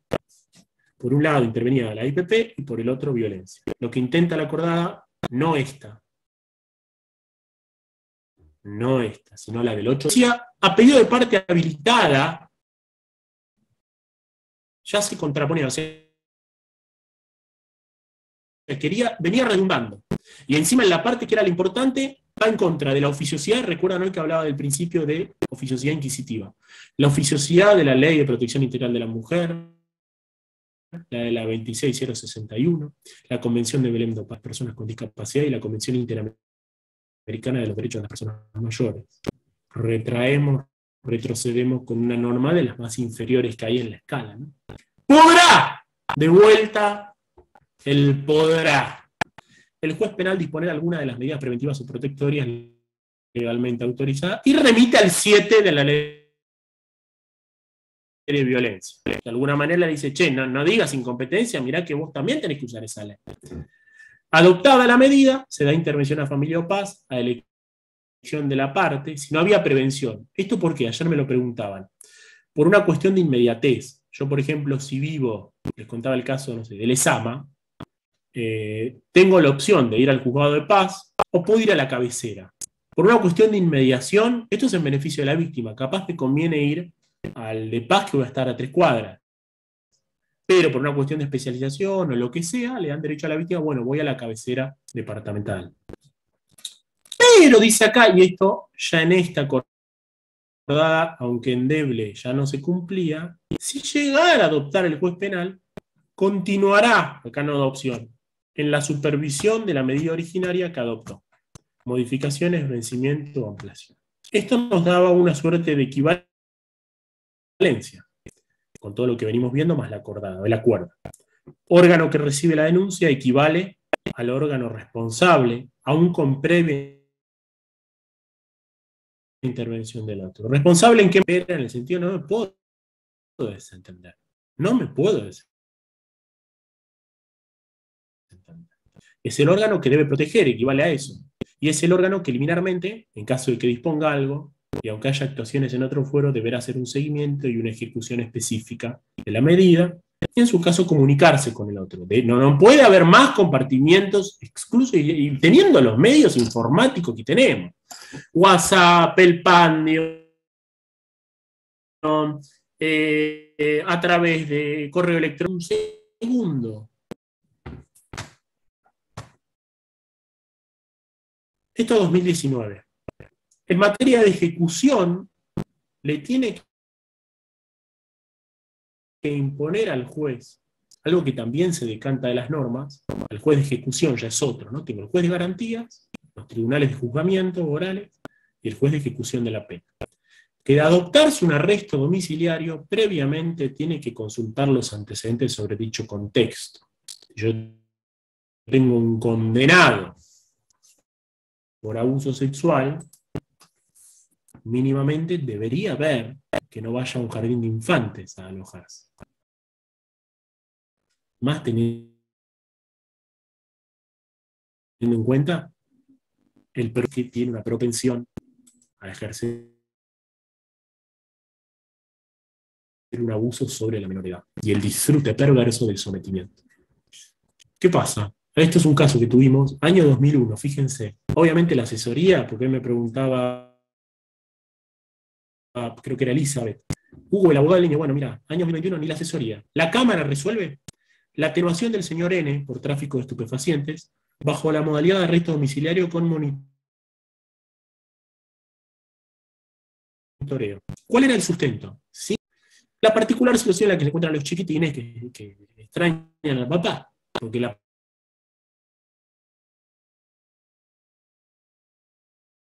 pareja también estaba presa. ¿Cuál es el bien? Nos enteramos de eso, la Fiscalía de Cámaras me avisa, me meto en el proceso, se omitió mi presentación y apelamos, tanto el Ministerio Público Fiscal como nosotros, no solo por la omisión formal de la intervención, sino que esa esa apreciación del interés superior del niño había sido sin entrevistarlos, y sin que opinemos nosotros, y sin atender a las constancias de autos que decían que el modus operandi del tráfico de estupefacientes era ¿con quiénes? Con los chicos.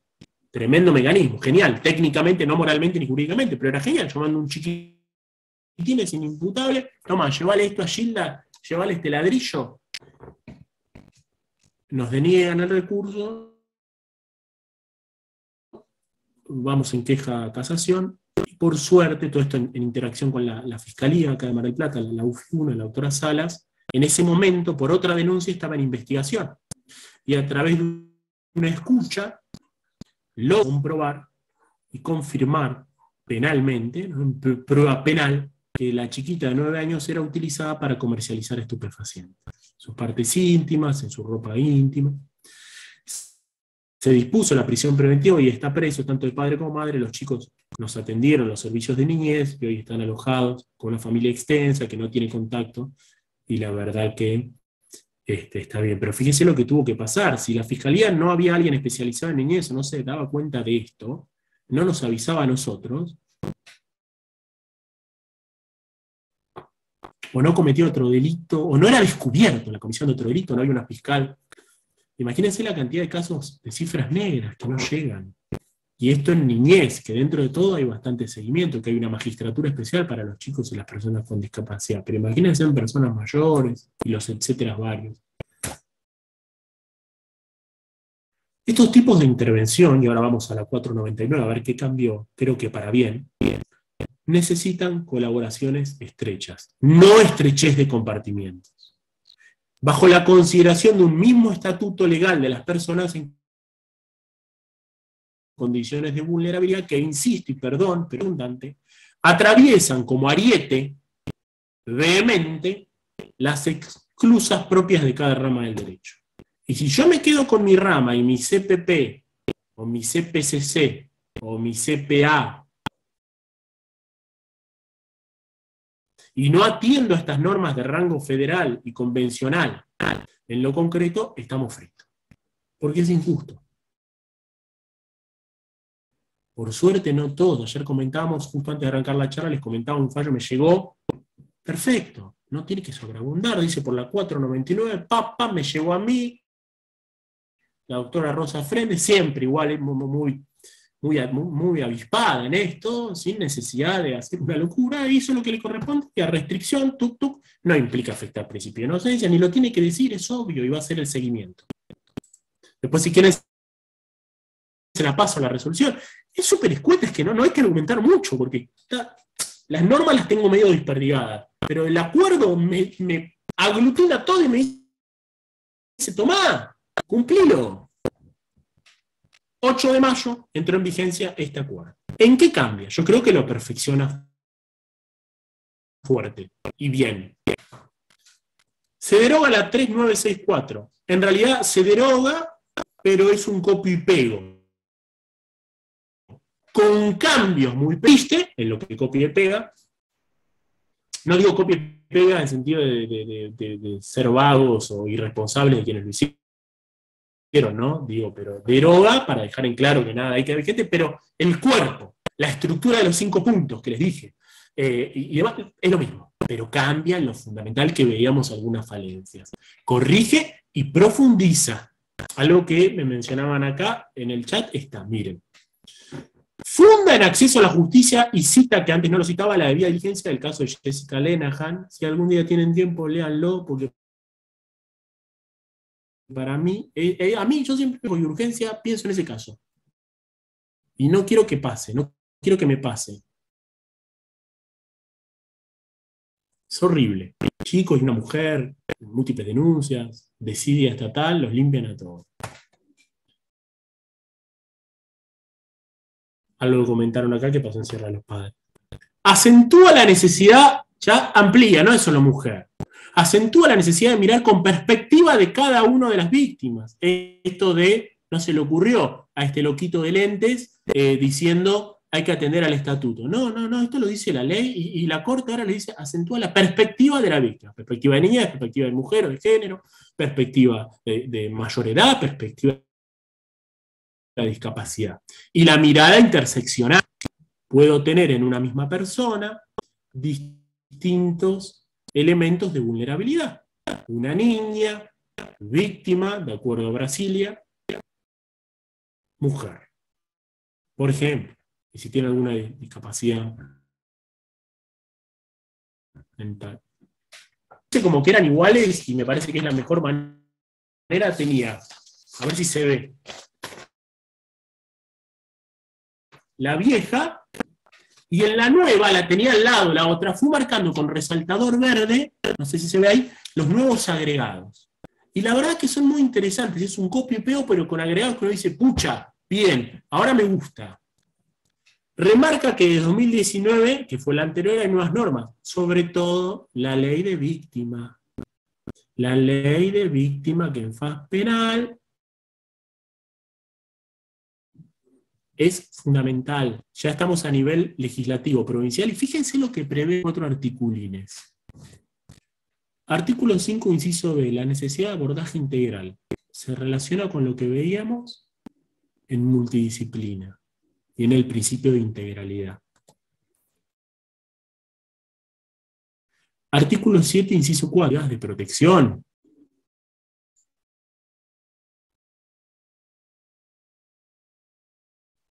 Artículo 9, atender a la especialidad. Atender a la especialidad de la persona que toque. Artículo 10, si no quedó claro arriba, se pueden pedir medidas de resguardo. Si no hubiera quedado claro con toda la normativa ya federal y provincial que hay. Amplía el espectro subjetivo del acuerdo. Agrega ya de entrada, ya el nombre del reglamento, yo ya tengo, distinto al otro, ¿se acuerdan que decía mujeres? Fíjense, en amarillo, no sé si se logra ver, creo que por la luz no, pero en amarillo estaba lo anterior, de género, y agrega y ¡pum! Ya me agrega y me dice en el ámbito familiar. Y eso me amplía mucho más el juego. Ya no es solo la víctima mujer, sino que me abre otros cuerpos de personas en estado de vulnerabilidad. Me amplía con responsabilidad penal juvenil, que no me lo decía. Es decir, tengo 4 fueros. 2 por un lado, 2 por el otro. Penal y penal juvenil, familia y juzgado de paz. Y establece esto que está genial. Fíjense el cambio. Una palabra y una frase, pero es fundamental. Si la situación de violencia tiene como sustrato posible la comisión de un delito, ingresa por la SUFIS, por la Fiscalía y Juzgado de Garantía, incluye el juzgado del joven. Antes entraba por ambos fueros. Acá dice no. Gilda denuncia, no, Hugo vino hace tiempo que bla, bla, bla, cuando viene a buscar a los chicos los trae todos sucios. A veces los chicos se quedan, ¿qué cuenta? Lo del gin. Se va delatando las ganas que tengo de tomar gin, ¿no? A lo que cuenta que voy y le tiro gin o queroseno y la quiero quemar. Amenaza, tentativa de lesiones, homicidio, lo que sea, ya entra acá. No va a ir a familia y a penal. Lo dice, lamentablemente lo dice un acuerdo. Está re bueno, pero es un acuerdo en el rango legislativo, pero está bueno. Las comunicaciones interfuero era de 2019, antes decía podrán serlo electrónicamente. No, ahora es deben. O sea, no hay tu tía a mandar un oficio con una ordenanza o electrónico, punto. Y acá viene. Si en el marco de la IPP, frente a la posible comisión de delitos en contexto con violencia de género en el ámbito doméstico o de violencia familiar, vuelve a abrir, por si no quedó claro, es anoticiado el fiscal o el juez penal del riesgo, el juzgado de garantías, incluido el del joven, sin necesidad que se pide al fiscal. ¿No? Lo anoticia el asesor, escúcheme, hablé con la chica ante la cámara Gesell, me comenta que el tipo se lo cruza, porque viven en Coronel Vial, que son 4 por 4 cuadras, y encima le hace gesto, le dice que la va a volver a agarrar, que la va a meter en el baldío, por favor, pide una restricción de tantos metros y tantos metros, teniendo en cuenta, bla, bla, bla, bla, viste al fiscal. ¿Para qué sí. Bueno, acá la Corte le dice, sin necesidad de que se pida el fiscal, sin necesidad de petición por parte habilitada, como decía antes, lo borró, deberá. Esto ya es el sumum, es lo más lindo ahí en verde, la tengo marcadita y resaltada. Después vamos a ver qué fuerza legal tiene, pero dice, deberá evaluar la pertinencia del conceder o denegar las medidas preventivas o protectorias. Es decir, que escoge la interpretación más protectoria de lo que era el podrá. O sea, yo puedo decir, bueno, ¿puedo o no puedo? Chao, rechazo in limine, incompetente, vaya familia. Pero decíamos que también, frente al podrá, si yo veo el riesgo, debo abocarme. No quiere decir que tengo que dictar tal medida, pero no puedo dejar esto sin ver. Y ahora dice esto, no dice, deberá dictar una medida. No, pues si no hay para dictar, no. Pero no puede pasar por vos como si nada. Deberá evaluar la pertinencia de conceder o denegar las medidas preventivas o protectoras. Agrega, como otro agregado que hay, que antes no estaba, es que además de todas las constataciones en cada paso procesal del registro de violencia familiar de la Corte y del SIM penal, el Sistema Informático del Ministerio Público, agrega ahora el registro Nobel, que es el registro de violencia familiar de la Procuración General, que está bueno, lo pone como detalle, pero la verdad que quizás acá, en ámbito familiar, y en estos tres puntos, hay un cambio radical. Que si uno la lee rápido, uno dice, pues es lo mismo, ¿qué cambió? Bueno, en pequeñas palabritas, porque pegaron lo viejo con esto, y cambia fuerte. Y gracias a Dios tenemos juezas, como la que mencioné. No me une porque parece que le estoy haciendo propaganda, pero bueno, es la primera que me llegó.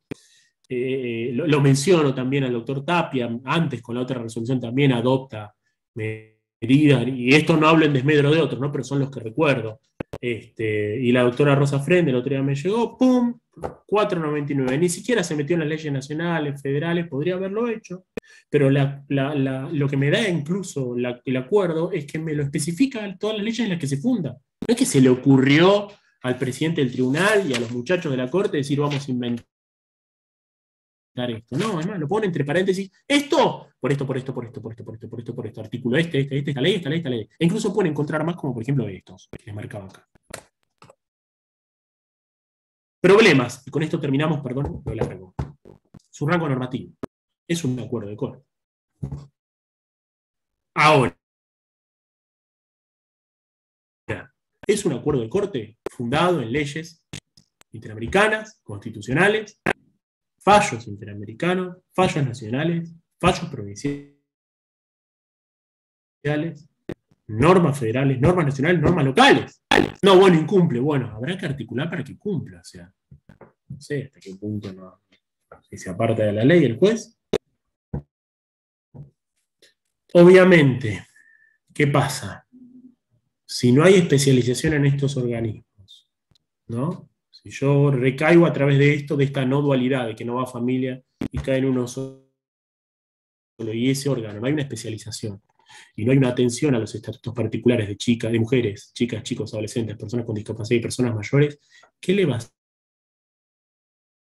ser más conveniente a la víctima?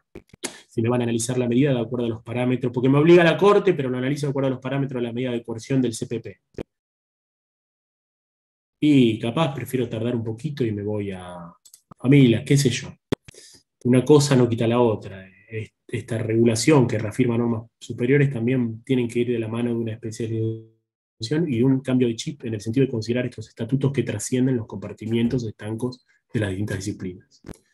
Seguimiento obliga al juzgado, como el anterior, en eso no cambia, el seguimiento de la medida adoptada en penal. ¿Cómo? A veces varios jueces penales me han comentado. ¿Y cómo lo seguimos? Bueno, a través de los equipos técnicos, así como en las investigaciones penales preparatorias se recurre al CPA, Centro de Protección y Asistencia a la Víctima, o a distintos peritos que tienen, tranquilamente se puede generar un informe. Es más, si se demora mucho, como hace familia, a veces a través del gabinete especializado de la policía, en su caso teníamos la local, acá yo por lo menos no está presente, pero de la policía que sea, por lo menos una constatación in situ para ver la urgencia de qué está pasando. Si contamos con profesionales especializados me lo van a decir, y después, bueno, un informe más acabado. Hay maneras. Y creo que es un buen aliciente y este acuerdo mejora muchísimo las graves deficiencias del anterior, pero ojo, no deja de reiterar normas vigentes. y que tengan que reiterar normas vigentes nos marca que se están incumpliendo. Es nuestro deber charlar sobre esto como lo estamos haciendo, volver a casa y de nuestra función tratar de que se actúe. Bueno, no lo jorobo más, con eso estoy. Escucho si tienen preguntas o inquietudes, voy mirando el chat por las dudas. 14568, tal cual, sí.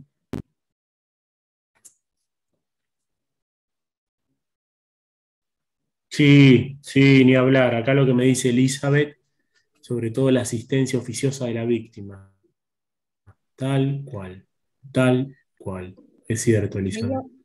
Había dos preguntas. Bueno, me parece que una la viste vos, que es la de Elizabeth. Yo, no Sí, sé. díganme porque acá hay un montón y me perdí. No, había dos, porque las otras las fuiste respondiendo, pero había dos que yo les saqué una foto. Así que A ver, acá tengo una. Ah, denuncia falsa. Denuncia falsa. A ver, Hugo, ¿cómo se podría integrar esto cuando... Esta es una de Sebastián. Hugo, ¿cómo se podría integrar esto cuando tenemos un cliente víctima de una denuncia falsa y que por ende queda en situación de vulnerabilidad? Bueno, es fundamental ahí la actuación del letrado y los equipos interdisciplinarios. El tema de la denuncia falsa no es un tema baladí, yo lo trato. Di la vez pasada una charla sobre esto, yo creo que es una charla importante. A veces se tocan sectores que les molesta, porque parece que uno al hablar de denuncia, no podría hablar de denuncia falsa. Por suerte ya gente ministro progresista lo habla, como Yuba y Medina, y lo tratan muy bien. El tema de la denuncia falsa ahí necesariamente necesita un abogado. Y en el proceso propio de protección contra la violencia familiar no lo vas a poder laburar. Pero si es una persona especializada, tuve ahora justo un caso donde hay denuncias falsas. Demoró, no te voy a mentir, demoró 3 o 4 meses, que el papá venía loco, yo lo entendía, porque, a ver, en mi fuero interno entendía que era falsa, pero en tanto en cuanto yo no tenga prueba, al ser letrado no podía. Por suerte pegó con una abogada repiola, especializada en la materia, lograron demostrarlo, e incluso entablaron una demanda de daños. Cuando lograron su cometido, que era demostrar la falsedad, ya estaba. Me decía, ¿para qué quiero el daño? Yo quiero ver a mi hijo. Y quedó demostrado. Pero no es un tema baladí, es un tema súper interesante. A veces se toma mal y hay gente que le genera urticaria. Cada vez existe. Había denuncias por cualquier cosa. Hoy, a ver, no tengo el poder y de récord, si se quiere, uno intuye cuando hay cierta falsedad o no, y se da cuenta. En cuanto al laburo, bueno, necesariamente, Sebastián, vos estás hablando de cliente, es necesario tener un abogado y hay que matarse ahí para contrarrestar. Mi experiencia me dice que cuando hay una persona que es víctima de una denuncia falsa, primero no entrar en el juego, porque la denuncia falsa es un acto de violencia. Y si a vos te violentan, uno tiene una natural tendencia a responder de manera violenta. Si entraste en ese juego, perdonen el término, cagaste, porque la profecía autocumplida, te acusaban de algo que no era, pero ahora se comprobó que lo fuiste después de esa violencia, no salís más. Ahora, si tenés un buen abogado y te dice, calmate, no, pero es injusto y tengo que esperar y no puedo ver a mi hijo, baja 3 cambios, va a demorar, lamentablemente, porque hay que constatar esto, pero se puede elaborar timing de buen contacto con los letrados y con los distintos operadores, se llega. Yo lo he visto. Por suerte cada vez constato, creo yo, capaz estoy equivocado, menos. No sé si con eso te respondí, Sebastián. Lo trato yo el tema un poco más, pero nos vamos de tema, pero hay distintos presupuestos para ver si se da o no, y las posibilidades de acción. A ver si tengo otra denuncia. Sí, libros enteros acá, Gabriela. Si tengo algún libro para recomendar por denuncia falsa. Gabriela, no. Yo lo toco en el libro que les comentaba, en el de Hammurabi, lo toco, pero como un tema dentro de la denuncia, en este que tengo acá, de los procesos que analizo de todo el país. Lamentablemente no está casi legislado el tema. Pero claro, yo tengo el riesgo, yo entiendo por qué no está legislado, porque tengo el riesgo de que si le doy demasiado, es una elección difícil para el legislador y para el operador, si le doy demasiado poder a la oposición, ponele, de denuncia falsa, me lleva a la posibilidad de que un riesgo se perpetúe si tengo un psicópata del otro lado y que el abogado lo entiende y lo apoya, digamos, no maliciosamente o sí. Entonces, en el proceso de protección, la denuncia falsa no tiene tratamiento.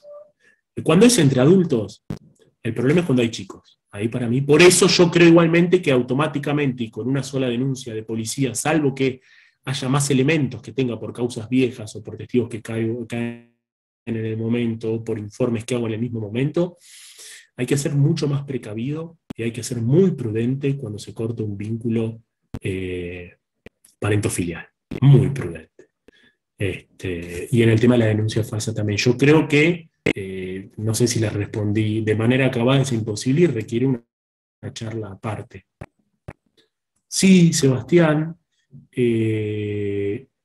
va a depender igual de las intervenciones. Lamentablemente,